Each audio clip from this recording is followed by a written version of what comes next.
criminal activity impacting our tow truck industry. And I know that vast majority of our tow truck drivers, they're hardworking people. There's no place for that kind of activity in our cities, in our province, and along our highways. What happens when the trucks stop and your fridge starts to empty?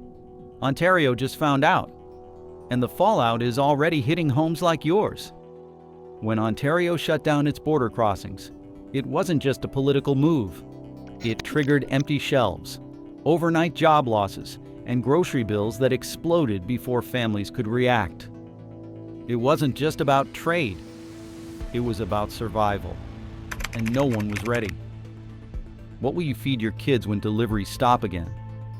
How will you afford dinner when prices jump another 20%? And what happens when your medication just doesn't arrive? The countdown begins.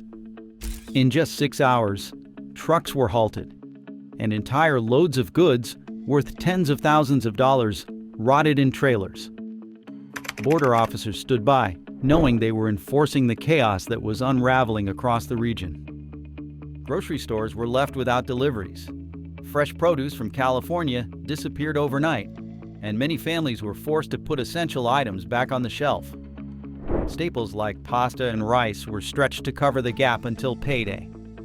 Freight rates between Detroit and Toronto skyrocketed, doubling overnight. Backups at Quebec crossings stretched to 18 hours, while rumors of $100,000 fines for unauthorized trucks began circulating. Even if the borders were reopened immediately, recovery would take weeks. The shelves remained empty, and the pantry was running out, leaving families with only a few more days of supplies. As the dust settled and the full scale of the shutdown became clear, the economic consequences began to hit home. The price shock wave. New government data confirmed what everyone feared. Fresh vegetables had jumped nearly 4% in just 1 week. Frank Mitchell, a retired high school teacher, sorted his pension payment across the kitchen table. 34 years of teaching mathematics made him particularly attuned to patterns. The spike in coffee, beef, and produce told him this was no temporary bump. It was structural. Fresh beef had risen over 16% since last year. Coffee prices were up more than 13%. Amanda Torres didn't need statistics to feel the impact. A single mother working 2 part-time jobs, she stood in the cereal aisle doing silent math. A box that cost $4 last month now cost $6.25. There was no room in her budget for that kind of leap. At Moretti's Italian Kitchen, Giuseppe Moretti was losing sleep. His grandfather had kept the business running through the Great Depression, but now it didn't matter how much money Giuseppe had. Suppliers simply couldn't deliver. Invoices had doubled overnight. Student Kevin Wang had once relied on fresh produce to stretch his food budget. Now he lived on instant noodles and peanut butter, while watching classmates with wealthy parents eat normally. Grocery chains responded with 2,000 product labels, warning of surcharge-driven hikes. Projections showed 6,000 more items could follow within 2 months. Frank Mitchell's fixed income no longer stretched far enough. He began skipping meals to afford medication. Amanda noticed even canned goods came with price hikes. Giuseppe's Wisconsin cheese vendor canceled deliveries outright. Food banks reported a 40% surge in demand. Kevin's professor warned how nutrient deficiencies form in weeks, and Kevin saw it happening firsthand. Beyond the produce aisle, the bridge closure wasn't just about groceries. Transport Canada calculated that each day of downtime at the Ambassador Bridge erased $50 million from national economic output. Laura Jackson, who worked at a meat processing plant, got the call at 6:30 in the morning. Carbon dioxide shipments from Ohio had stopped. Without it, her plant couldn't humanely process livestock. Operations would halt within 48 hours. Brake line technician Michael Thompson watched his plant slow to a crawl. His aluminum castings came from Detroit. Without them, assembly lines were silent. He had 23 years of seniority, but no parts meant no work. Patrick O'Brien distributed beer cans to craft brewers across Ontario. Now aluminum from Ohio was stuck at the border. His warehouse had enough supply for 2 weeks. After that, dozens of breweries might have to shut down. Hospital administrator Dr. Rachel Singh received daily updates showing dwindling stocks of critical equipment. Sterile gloves, chemotherapy drugs, surgical kits, all sourced from across the Great Lakes. Her team began delaying surgeries. Auto parts accounted for nearly 1/3 of all shipments on the Ambassador Bridge. Medical goods were close to 15%. When those stopped moving, the effects rippled across every sector. Laura's entire processing facility went dark. Without gas, humane slaughter was impossible. 300 workers were sent home indefinitely. Michael's factory supplied both Canadian and American plants. The stoppage in Ontario triggered slowdowns in Michigan, revealing how interwoven the economies had become. Craft brewers tried rationing aluminum to only their top-selling beers. Some had invested everything into startup operations. Now they faced bankruptcy not from demand, but from packaging shortages. At Dr. Singh's hospital, even routine care turned dangerous. Closed borders weren't just disrupting supply, they were compromising survival. We traced every major freight route into Ontario and confirmed the shocking truth. Just 3 bridges carry 70% of everything. You now know how dangerously centralized your supply really is. If that insight helped, the best way to support this work is to hit subscribe. The geography of dependency. Most Canadians never imagined that 3 bridges could determine whether families eat or go hungry. Yet this is exactly the reality Ontario faced. Robert Kowalski, a trucker from Windsor, had driven freight across the Ambassador Bridge for 37 years. His grandfather pioneered those same routes in the 1960s. Robert knew something politicians often overlooked. Ontario's food security hinges on just a few fragile spans. Bridges built for a different era, now overwhelmed by the needs of a new century. Helen Chang lived only 3 blocks from the Blue Water Bridge. For over 26 years, she watched trucks roll past her home, carrying lettuce, auto parts, and supplies. What once seemed routine now appeared essential. The bridge's closure didn't just bring silence to her neighborhood. It unleashed economic havoc. Logistics coordinator James Patterson oversaw shipments for a major southern Ontario distributor. His data was alarming. 30% of all truck freight between Canada and the United States passed through just 3 crossings. The Ambassador Bridge alone moved over $320 million of goods each day. For the Henderson family, dairy farmers near Chatham, the disruption was catastrophic. 60% of their revenue came from cheese exports to Wisconsin. With those deliveries halted, they began dumping milk they could no longer sell.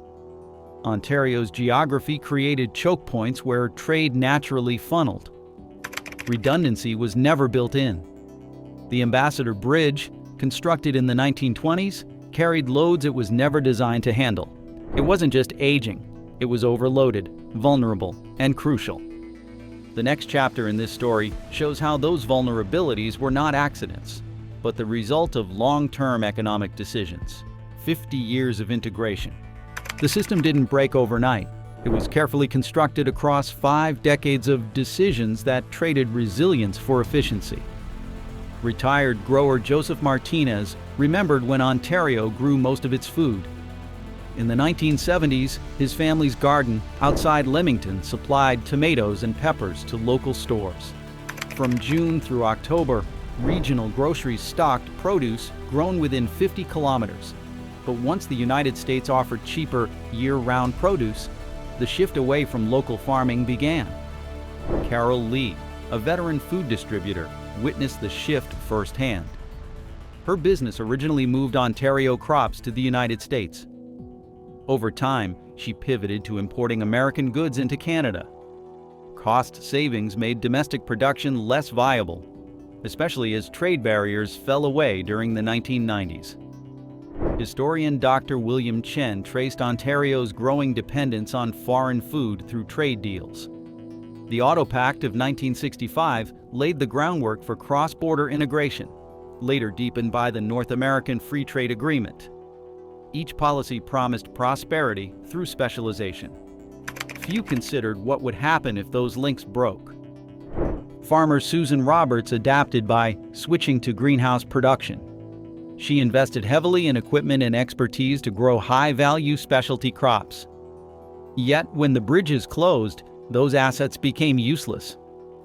Her markets disappeared overnight. By 2025, the numbers told the story. Ontario had shifted from importing 20% of its food to importing over 60% during winter months. What once were luxuries from abroad had become staples. The result? A system that functioned beautifully during calm seasons, but collapsed entirely the moment the bridges fell silent. The cold chain crisis. Not all food moves the same way.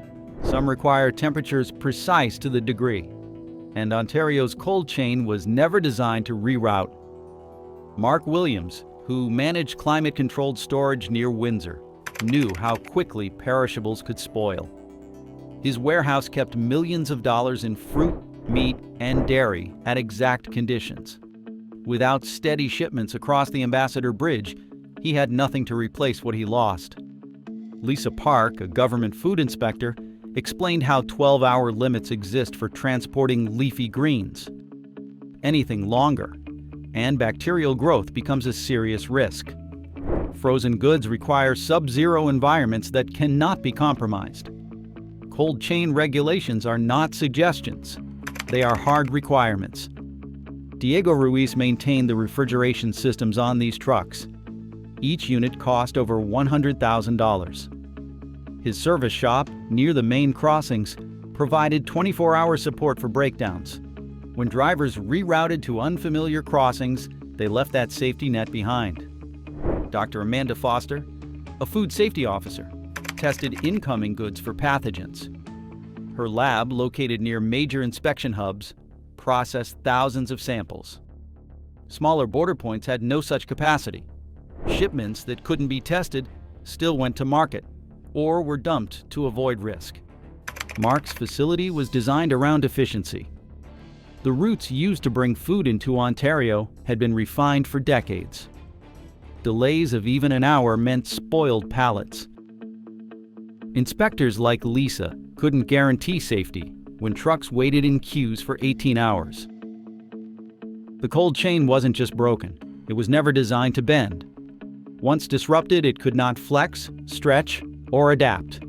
That left one final question. Who were the people behind this system? And how could they possibly keep it running under pressure? The human network, it wasn't just infrastructure that failed. It was the invisible human network behind every crossing that held the whole system together. The Kowalewski family had been trucking since the 1960s. Stefan laid the groundwork, Robert refined the process, and Maria, now in charge of dispatch, oversaw daily shipments worth millions. Their family had mastered the intricacies of temperature transport, customs protocols, and route planning. This knowledge could not be copied or outsourced. Customs Officer Patricia Morris had nearly 3 decades of experience at the Ambassador Bridge. She didn't just process papers. She knew drivers by name. Her intuition flagged suspicious shipments, while her relationships accelerated trusted ones. When the bridge closed, her work and the security it ensured was gone. Warehouse Supervisor Tony Ricci handled timing down to the hour. His operations synced American factory output with Ontario's grocery deliveries. A 6-hour delay in Ohio meant empty shelves in Mississauga. He held dozens of undocumented systems in his head, networks that disappeared when his role was disrupted. Broker Maria Santos made the complex simple. Thousands of pages of customs law lived in her mind. She translated them into approvals, clearances, and smooth operations. If paperwork stalled, so did food and money. The system depended not just on people, but on their memory, skill, and relationships. These weren't assets you could hire in a day or replace with software. As the bridges remained closed, it became clear that Ontario hadn't just lost logistics. It had lost the people who made the system work. And rebuilding them would take far longer than any political timeline allowed. The manufacturing avalanche. Ford's Windsor engine plant fell silent at 2:15 in the afternoon, 42 hours after the bridge closure. The last cylinder head from Detroit's limited stockpile came down the line, signaling more than a production pause. It marked the start of a manufacturing unraveling. Maria Delgado, an assembly line worker with 23 years of experience, was fitting pistons when the announcement came. Supervisors began draping machines in protective covers, and the silence hit harder than any mechanical failure. Maria thought of her mortgage and her daughter's university tuition. Suddenly, her highly skilled labor held no value. Plant manager Robert Davis reviewed cascading projections. His 7,000 direct employees were just the visible layer. The engines produced in Windsor-powered vehicles assembled across North America. Now every halted truck and idle robot echoed through that web. Jennifer Thompson tried rerouting the supply chain. The problem was clear. The aluminum components they relied on came from a handful of American sources, all locked out by the closures. Frank Kowalski had seen plants shut down before, but this time the cause wasn't automation or declining demand. It was a border sealed by decisions he couldn't vote on, made by people who didn't understand the system they'd just paralyzed. Just-in-time logistics, once hailed as the industry's greatest efficiency, had become its greatest weakness. No cushion, no fallback. As Windsor's production froze, thousands of suppliers, mechanics, and machine shops held their breath. The damage wasn't only inside the factory. It was about to spill out into every corner of the local economy. The employment cascade. A few kilometers from the plant, Giuseppe Moretti's Italian restaurant used to hum with lunchtime orders. Within 48 hours, the booths emptied out. Lisa Park, who owned a dry cleaning business nearby, slashed employee hours. Her clientele was mostly plant workers and administrative staff from automotive suppliers. With layoffs sweeping the region, no one was dropping off suits or picking up pressed uniforms. Carmen Rodriguez lost her evening shift at a diner catering to second-shift workers. She still had her early morning office cleaning job, but her budget depended on both incomes. Supporting 3 children alone meant there was no room for sudden gaps. David Chen, managing a small electronics store, began closing early. Televisions and tablets collected dust while rent deadlines loomed. His customers had gone from financing luxuries to stockpiling groceries. At the local clinic, Sandra Foster noticed a steep rise in patients with anxiety, sleeplessness, and panic attacks. Economic stress was seeping into every home, and she had no extra resources to meet the wave. Restaurant revenue dropped 60%. Retail fell by nearly half. Families tightened their belts, avoided big purchases, and put non-essentials on indefinite hold. Lisa Park, like many small business owners, watched her future dissolve in slow motion. Her dry cleaner had thrived through recessions, but not through a total stop. Carmen filed for unemployment. The benefit was less than half her old income and would take weeks to arrive. In Sandra's waiting room, parents wept, children acted out, and the elderly skipped refills to afford food. And across every business, one question echoed: how long could this last?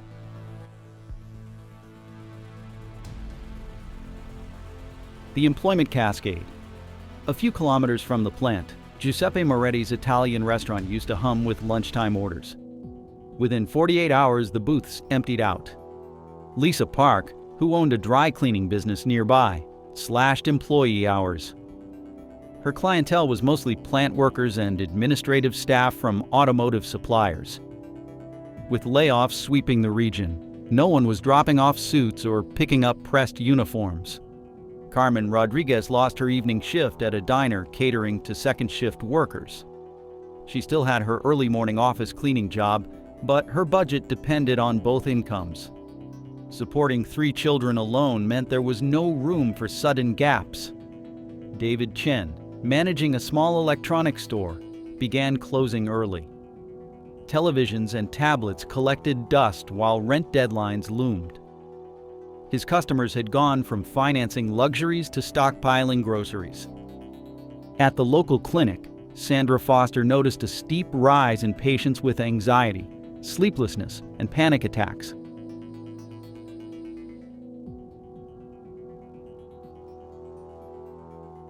Economic stress was seeping into every home, and she had no extra resources to meet the wave. Restaurant revenue dropped 60%.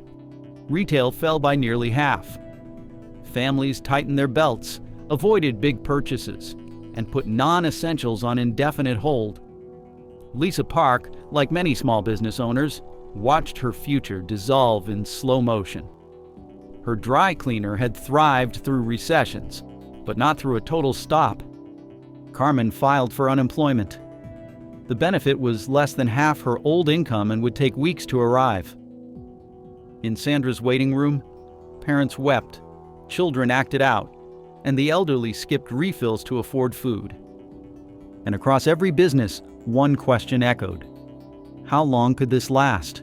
The healthcare crisis. Inside a downtown hospital, Dr. Rachel Singh sat through a supply chain briefing she'd hoped would never happen. Their critical inventory was almost gone. Cardiac surgeon Michael Park postponed non-urgent surgeries. Without instruments sourced from Michigan, even routine procedures had to wait. His patients didn't understand. He did. He just couldn't fix it. Pharmacy tech Amanda Torres fielded calls from frantic patients. Medications manufactured in Ohio were stuck at the border. Diabetic supplies, blood pressure pills, and even basic antibiotics were dwindling. Cancer patient William Chen learned his chemotherapy treatment would be delayed. His oncologist apologized. There was no alternative. The drugs weren't in Ontario anymore. Emergency nurse Lisa Rodriguez improvised with fewer tools. They were running short on gauze, gloves, and monitors. Stress-related cases poured in. So did patients with lapsed prescriptions, untreated infections, and preventable conditions now turned urgent. 60% of Ontario's medical imports crossed the Ambassador Bridge. Hospitals carried 3 days of supply for critical medications. The bridge closure didn't just slow deliveries, it stopped them. Dr. Park reviewed schedules daily, knowing he'd soon need to cancel surgeries with fatal consequences. Amanda tracked shipments that never arrived. The medications weren't just delayed. They were now impossible to trace. William sat at home, counting pills. The break in treatment might shrink his survival odds, and nobody could tell him when the next dose would arrive. Lisa braced herself for another night shift of improvisation. In trauma care, there is no such thing as just wait. The system wasn't bending. It was breaking. And no one from Ottawa or Washington seemed ready to reconnect the veins Ontario's life depended on, the price structure shift. Even after traffic resumed across Ontario's border crossings, grocery analyst Dr. Sarah Mitchell issued a warning that few wanted to hear. Food prices were not going back to what they were. Jennifer Wilson, a seasoned family budget planner, had spent nearly 4 decades helping Ontario households stretch their earnings. Now she found herself explaining that the bridge crisis had permanently altered the price of everything from lettuce to pasta sauce. The competitive supply chains that once delivered affordability had been severed, replaced by patchwork alternatives with higher costs baked in.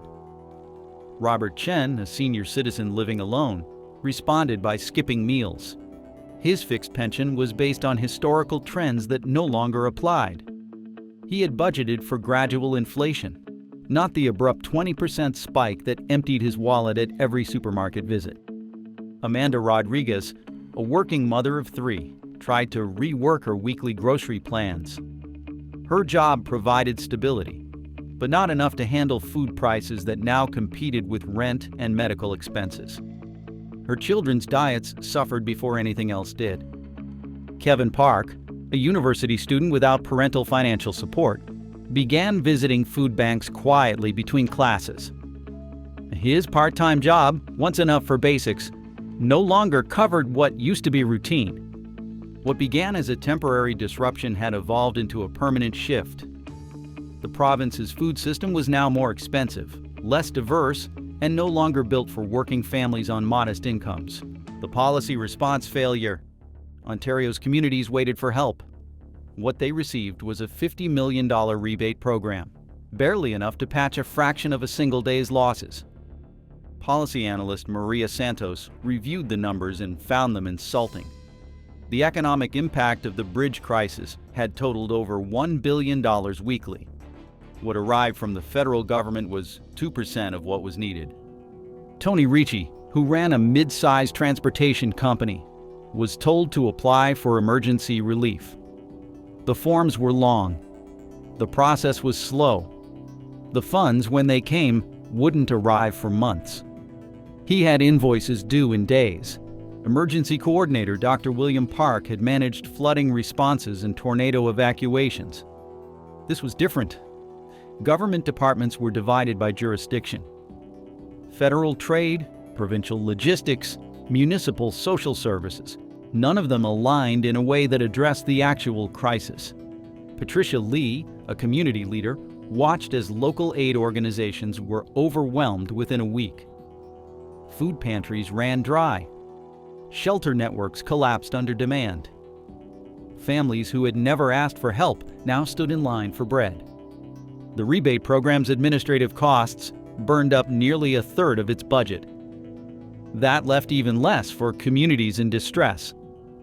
Meanwhile, the real work, supporting displaced workers, feeding families, keeping small businesses afloat, was falling to volunteers, neighbors, and local leaders, with no government backing. The money wasn't just too little, it came far too late. The climate vulnerability.